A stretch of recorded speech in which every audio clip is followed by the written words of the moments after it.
Hello and welcome to part 2 of the trigonometric series I'm doing. In this video, we're going to focus on the trig identities, the most famous ones and the ones you will usually use throughout your studies.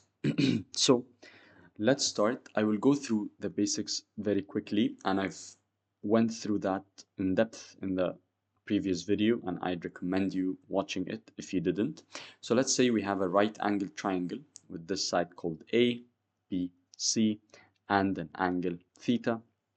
So knowing ka toa, I know that sine theta is opposite over hypotenuse, which is going to be A over C. And I know that cosine theta equals adjacent over hypotenuse, which is B over C. And I know that tan theta toa O over A, so opposite over adjacent, which is A over B.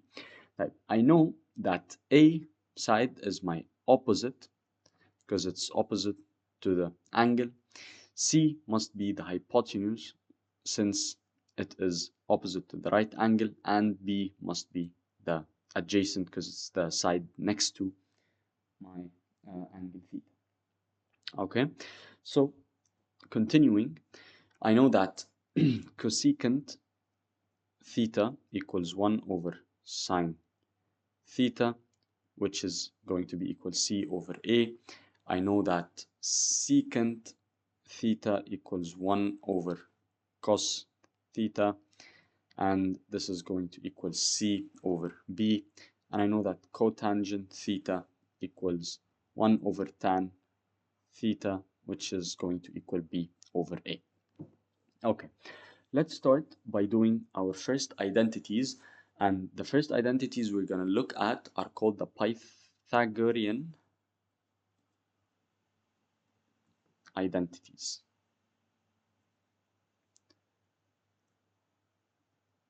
Okay, so the first Pythagorean identity looks like this. If I have sine squared of x plus cosine squared of x, this is going to be equal to 1. And let me go through the proof for this very quickly.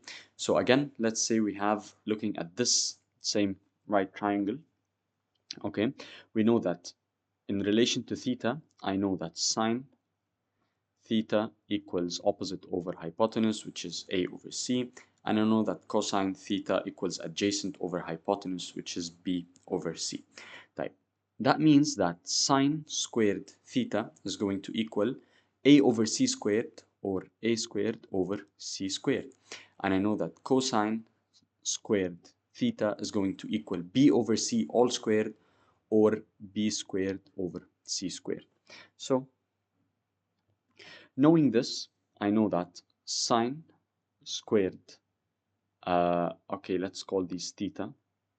So sine squared theta, cosine squared theta. So I know that sine squared theta is going, plus cosine squared theta is going to equal A over C squared plus B over C squared.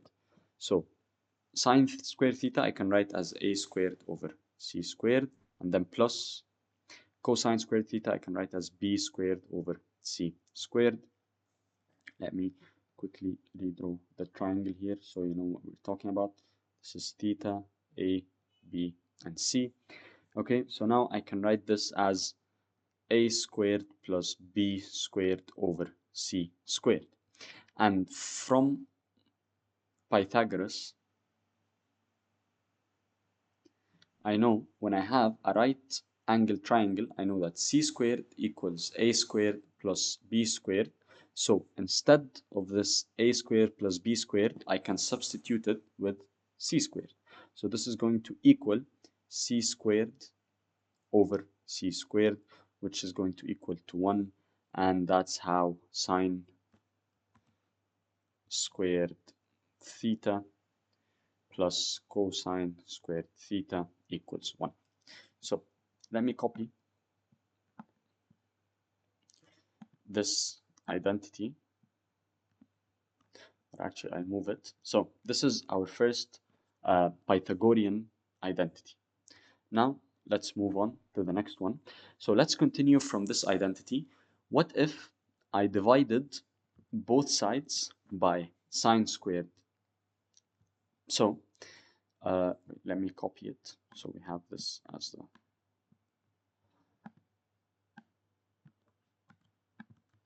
okay. So let's work on this one. So this is our first identity. Let's put it in a box. So let's say I want to divide everything by sine squared theta over sine squared theta over sine squared theta.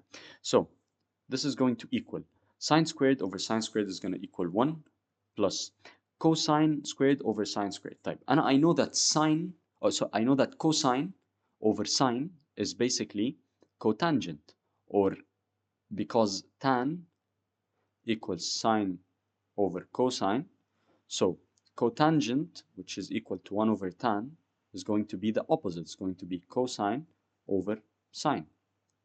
Okay, so cosine squared over sine squared theta is going to equal cotangent squared theta. So this part right here is equal to cotangent squared theta. And I know that 1 over sine is cosecant, so 1 over sine squared is basically cosecant squared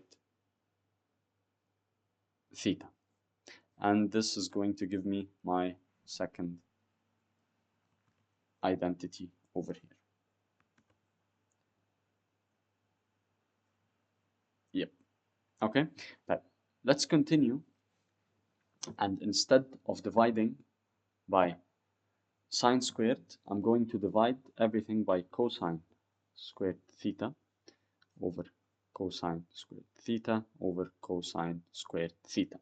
So right here, sine squared over cosine squared is tan squared theta plus cosine squared over cosine squared is going to give me 1. And I know that 1 over cosine is secant, so 1 over cosine squared is secant squared theta.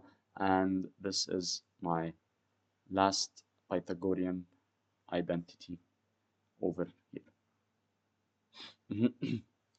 So these are the Pythagorean identities and the basic identities that we always start with. Okay, moving on from here, we can look at odd and even identities, or they're not identities, they are type of functions. So we can look at the odd functions and the even functions. Okay, so for odd functions, sine, I know that sine to the negative of theta, so sine of negative theta is the same as negative of sine theta. And I also know that cosine of negative theta equals cosine of theta. These are two more identities right here. And I know that tan is also an odd function. So tan of negative theta is going to equal negative tan of theta. So these are the odd and even functions relating to trigonometry. Okay, next up we have something important which is called the co-functions identities. Okay, basically these functions tell me that cosine theta equals sine of 90 minus theta. What do I mean by that? Let's say if theta is 10 degrees, okay? So cosine of theta, so cosine of 10 is going to equal exactly sine of 90 minus 10. And I know that 90 minus 10 is basically 80. So that tells me that the cosine of 10 equals the sine of 90. And let's say theta equals 0 degrees. So cosine of theta, which is 0, is going to equal sine of 90 minus 0, which is sine 90. And cosine of 0 and sine of 90 are both equal to 1. Okay? Okay, so let's continue the co-functions. I have also a sine theta is equal to cosine of 90 minus theta. And I know that cosecant theta equals secant of 90 minus theta.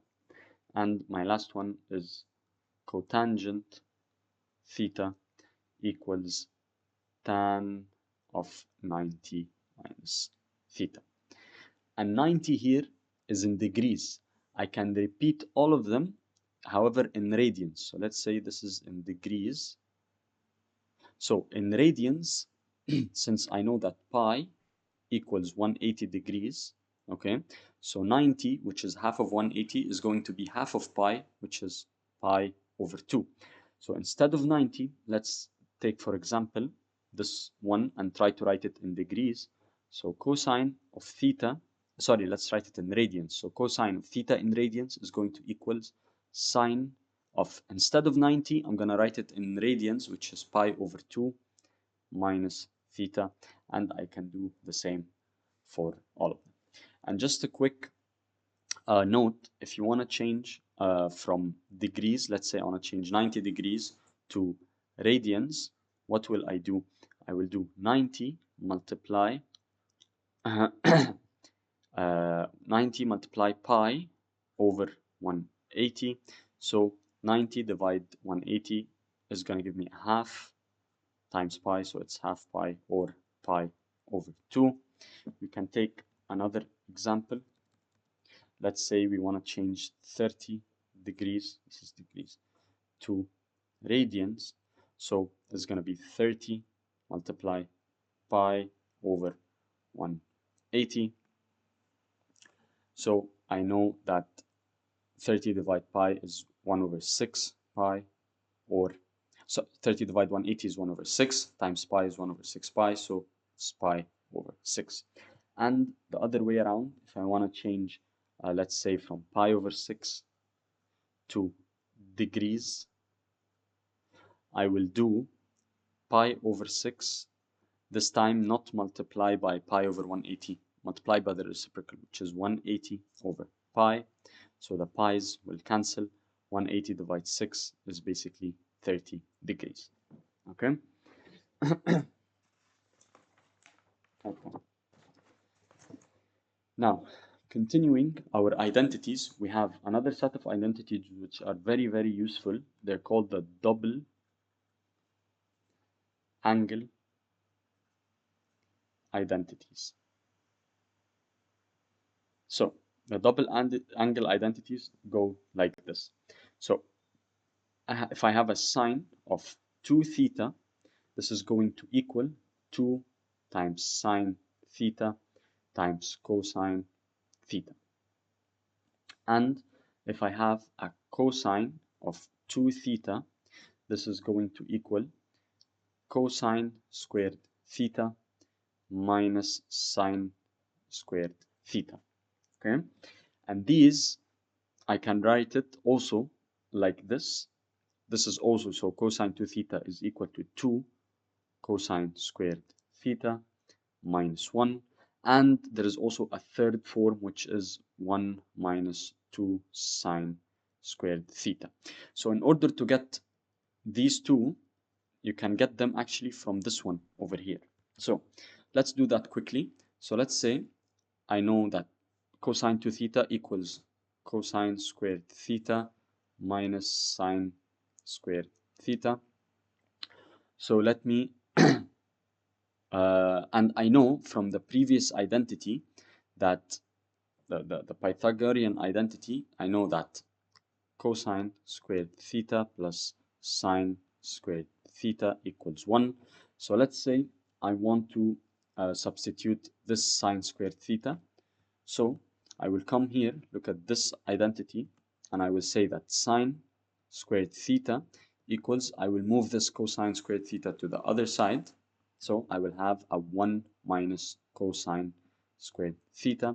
And then I can substitute this sine squared theta over here. So it's going to give me a cosine squared theta minus, instead of sine theta, I'm going to write 1 minus cosine squared theta.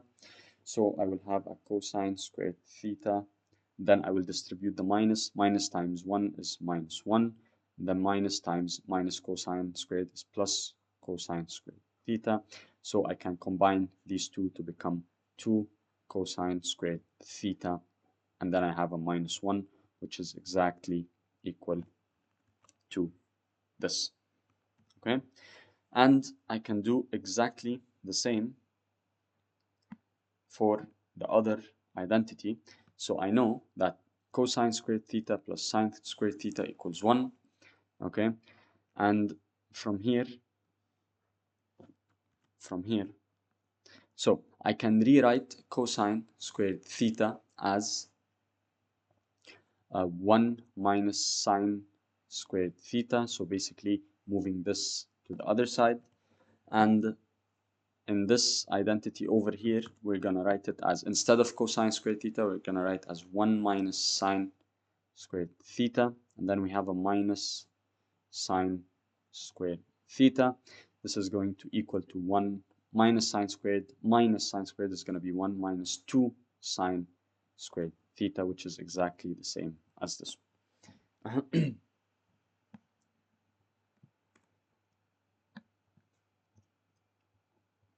Okay. Moving forward, there is something that is very, very important, and I feel like it's very important to link it with graph, is basically the periodicity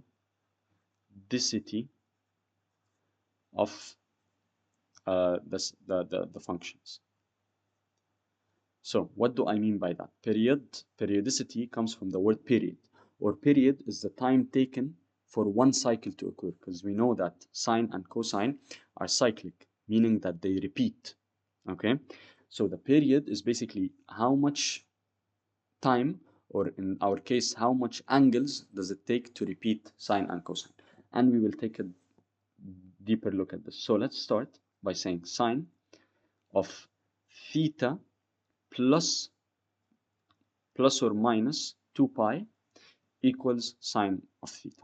This means that sine repeats, or the value of sine repeats every 2 pi or 360, because 2 pi is the same as 360 degrees.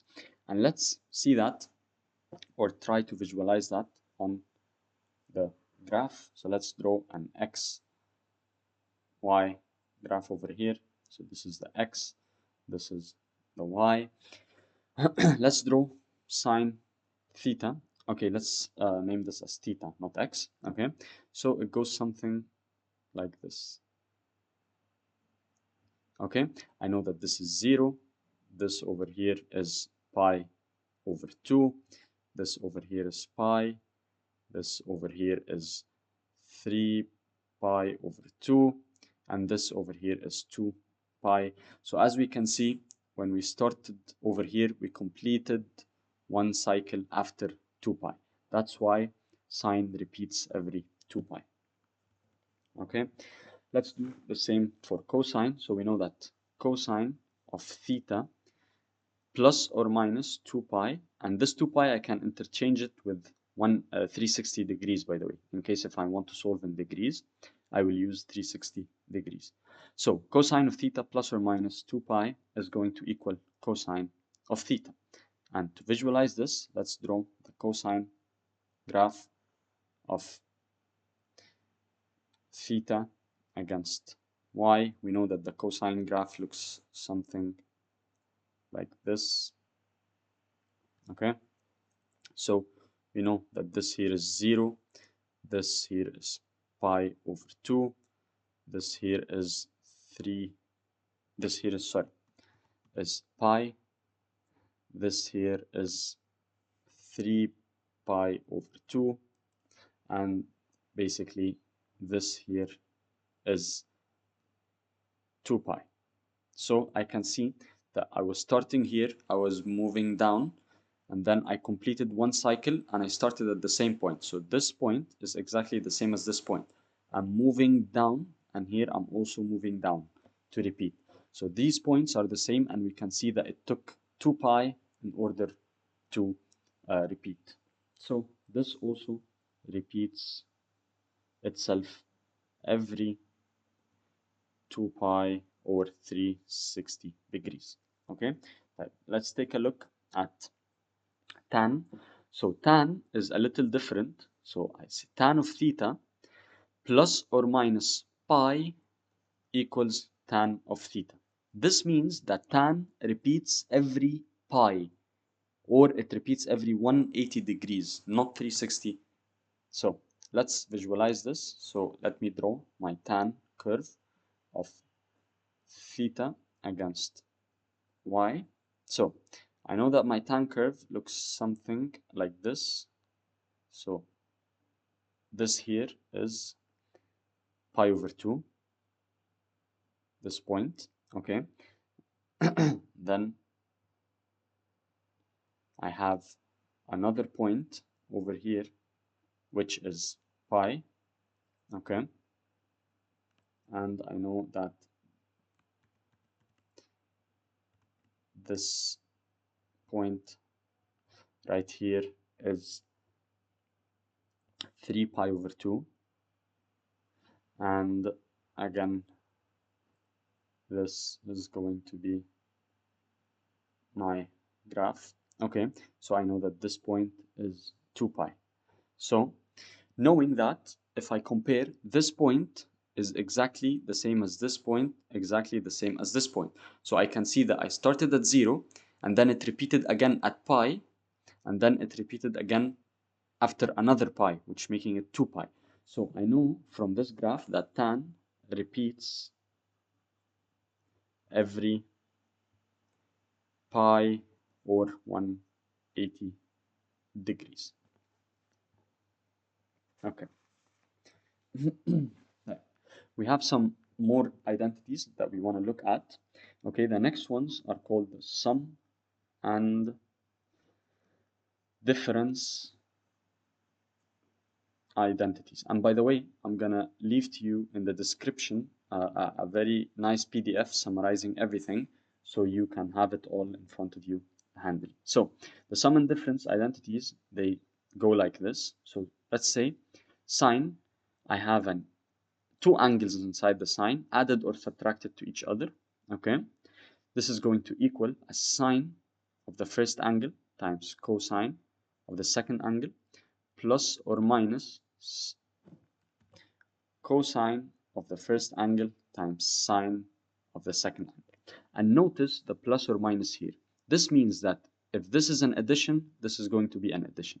And if this is a subtraction, this is going to be also a subtraction. Continuing, we have the second identity, which is cosine of x plus or minus y. So cosine of two angles added or subtracted from each other is going to give me a cosine x times cosine y, and then minus plus sine of x times sine of y. This means that if this is an addition, this is a plus, then this here is going to be a minus, and vice versa. If the first one is a subtraction, this is going to be an addition. And the final one for tan is going to be x plus or minus y equals, this is going to be tan x plus or minus tan y over 1 minus plus tan x times tan y. And let me give you an example for this one. Let's say we have tan of, let's say, 30 plus 40. Okay, so this is going to be written as tan of 30 plus, because this is a plus minus and this is a plus minus, so it's going to be plus tan of the second angle 40 over 1. Now since this is plus, this is also on the top is minus, so when this is plus, this is going to be minus tan of x, which is tan 30 times tan 40.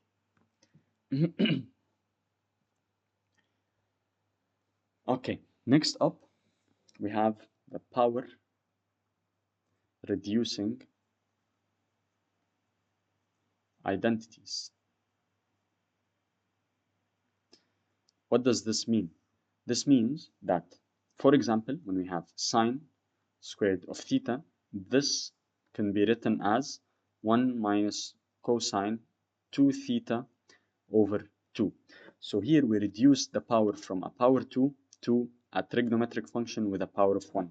Hence, it's named as the power reducing identities. However, the angle is multiplied by 2 in the second one. Okay, so let's go through the power reducing identity for cosine squared theta. This is going to equal a 1 plus cosine 2 theta over 2. And the one for tan is going to be tan squared theta equals 1 minus cosine 2 theta over 1 plus cosine 2 theta. And actually you can calculate this one from the first two, because we know that sine squared theta over cosine squared theta equals tan squared theta. So basically if I divided this by this, I will get this one, and let me show you how it's done. So it's going to be 1 minus cosine 2 theta divide 2, and then I will divide by this one. So divide 1 plus cosine 2 theta over 2, and I know that I can rewrite it as, so this is going to stay the same, 2 theta over 2, and instead of divide I can multiply and flip or get the reciprocal of this one. So it's multiplying 2 over 1 plus cosine 2 theta. So 2 and 2 cancel, and this gives me 1 minus cosine 2 theta over 1 plus cosine 2 theta, which is this identity over here. Okay, very good. To our final identities, we're gonna look at the product to some identities. So if we have a sine x multiplying a sine of another angle, this is going to be equal to half multiply cosine of x minus y, so the first angle minus the second angle, minus cosine of x plus y. My second identity says if I have a cosine x times cosine y, this is going to equal to half of cosine x minus y plus cosine of x plus y. So the only difference between this and this is minus and this is plus, so please take care of these small differences. Continuing, when we have sine x times cosine y, this is going to equal half times sine of x plus y plus sine of x minus y. And lastly, when we have a cosine x times sine y, this is going to equal half of sine x plus y plus sine, sorry, it's a minus sine of x minus y. So basically these are the identities that you will encounter. Okay, for the next video I'm gonna solve trigonometric questions involving identities and how to use identities in solving these questions. And we're going to be utilizing most of these identities in the next video. So please consider subscribing and liking the video and putting on the notifications bell so you never miss an update. And please feel free to comment any questions or any certain topics you find difficult, so I can hopefully do a video on them. And thank you for watching. Have a great day.